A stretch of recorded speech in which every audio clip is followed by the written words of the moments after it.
1939ஆம் ஆண்டு வெளியான பிரகலாதா படம்தான் மக்கள் திலகம் எம்ஜிஆர் அவர்கள் நடித்த 5வது படமாகும். இந்த படத்தில் இந்திரலோகத்து மன்னன் இந்திரனாக 3 காட்சிகளில் மட்டும் நடித்தார். இரண்ய அசுரனின் மனைவியை கைது செய்து இழுத்து வரும் வேடம்தான் எம்ஜிஆருக்கு தரப்பட்டது.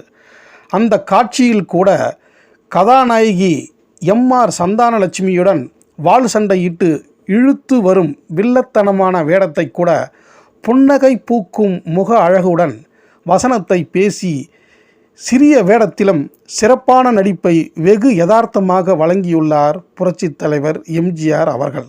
அன்றே சண்டை நடிப்பிற்குரிய கம்பீரத்தை இந்த படத்தில் மக்கள் திலகம் எம்ஜிஆர் அவரிடம் நீங்கள் காணலாம். மேலும் இதுபோன்ற வரலாற்று சினிமா தகவல்களை அறிந்து கொள்ள சினிமா கொட்டகை சேனலை சப்ஸ்கிரைப் செய்து கொள்ளுங்கள்.